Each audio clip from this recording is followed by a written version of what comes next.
नमस्कार दर्शकों, मैं हूं श्रुति और आप सभी का स्वागत है हमारे चैनल एस्ट्रोपोथी में। मेरे साथ है पंडित जी। राधे राधे पंडित जी। तो जिसने हमारी पहली वीडियो नहीं देखी है माँ शैलपुत्री वाली, वो जरूर जाके देखिए, जिसकी लिंक डिस्क्रिप्शन में दी हुई है।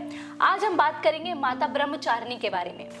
तो पंडित जी, हमारे दर्शकों का सबसे पहला प्रश्न ये है कि माता जो ब्रह्मचारिणी है, जिसका दूसरे दिन पूजा की जाती है, उनकी उपासना की जाती है, तो आखिर उनका नाम कैसे पड़ा ब्रह्मचारिणी, कैसे पड़ा? इसके पीछे कोई कथा है? हाँ जी, देखिए जो उनका ब्रह्म नाम है ब्रह्मचारिणी, जो उसमें ब्रह्म है उसका अर्थ है तप जी। ये जो है तपस्या से जुड़ा हुआ, जैसे कि ब्रह्मचारिणी जो है ये तप का आचरण करने वाली। माँ ब्रह्मचारिणी की उपासना से मनुष्यों को तप, त्याग, वैराग्य, सदाचार और संयम में वृद्धि होती है। जैसा कि हमने बताया था कि माता सती ने अपना देह जो है वो अग्नि यज्ञ के अग्नि में त्याग दिया था और उन्होंने हिमालय के यहाँ जन्म लिया था। तो हिमालय के यहाँ जन्म लेने के कारण उनका नाम जो है शैलपुत्री, यानी शैल्य का अर्थ है पर्वत, तो उनका जो है शैलपुत्री नाम पड़ा था जी।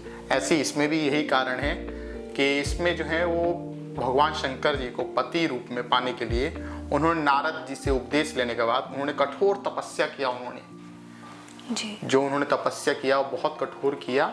उन्होंने तपस्या भी ऐसा किया कि 1000 वर्षों तक बिना कुछ खाए पिए से बेल पत्ते वत्ते खाकर गर्मी, धूप, वर्षा, इन सब के कष्ट सहने के बाद उनका शरीर एकदम क्षीण, एकदम सूख सा गया। तब देवी देवताओं और ऋषि मुनियों ने देखा तो उस चीज को देख के बड़े प्रसन्न हुए।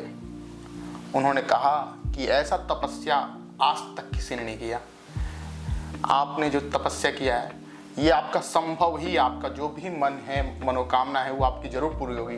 आपको शंकर भगवान पति रूप में अवश्य मिलेंगे जी। तो वही जो तपस्या किया था, उन्होंने तप किया था, इसी कारण उनका नाम ब्रह्मचारिणी, यानी कि तप का आचरण करने वाली ब्रह्मचारिणी नाम पड़ा जी। तो पंडित जी, अगला प्रश्न ये है कि माता ब्रह्मचारिणी ने तो सभी देवी देवताओं को ऐसे घोर तप करके प्रसन्न कर दिया था, लेकिन माँ ब्रह्मचारिणी को हम कैसे प्रसन्न करें? क्या भोग लगाए उन्हें या कौन से मंत्र का उच्चारण करें? देखिए, माँ ब्रह्मचारिणी को आप गुड़हल का फूल या कमल का फूल चढ़ाएं जी, और माता को पंचामृत का भोग लगाएं। माता जी का जाप करने के लिए, ब्रह्मचारिणी का जाप करने के लिए आप ओम ह्रीम श्रीम अंबिकाय नमः का 108 बार जाप करें, तो माता ब्रह्मचारिणी प्रसन्न होंगे। तो पंडित जी, अगला प्रश्न ये है कि माता ब्रह्मचारिणी का स्वरूप कैसा है, वो कैसी दिखती हैं, वो थोड़ा बता दें। देखिए, माता ब्रह्मचारिणी का जो रूप है जी, वो सफेद वस्त्र और दाहिने हाथ में माला और बाएं हाथ में कमंडल, एक ब्रह्मचारिणी, एक तपस्वी की तरह उनका रूप है, जो सब कुछ त्याग कर वो जो है तप की तरह, तपस्या की तरह, उन्होंने तपस्वी की तरह ब्रह्मचारिणी यानी तप का आचरण करने वाली ब्रह्मचारिणी का रूप धारण किया हुआ है। तो पंडित जी, जाते जाते ये हमारे दर्शकों को बता दें कि माता ब्रह्मचारिणी की पूजा करने से हमें कौन सा फल प्राप्त होगा? देखिए, माता ब्रह्मचारिणी की पूजा से आपको तप, त्याग, वैराग्य, सदाचार और संयम में वृद्धि होती है जी।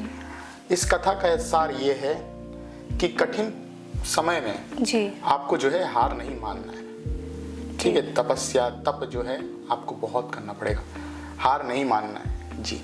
बहुत बहुत धन्यवाद पंडित जी, आपने हमें माता ब्रह्मचारिणी के बारे में बताया और तीसरी माता के बारे में हम बताएंगे और भी जानकारी देंगे। तो हमारे साथ जुड़े रहें और हमारे चैनल को सब्सक्राइब करें एस्ट्रोपोथी। धन्यवाद।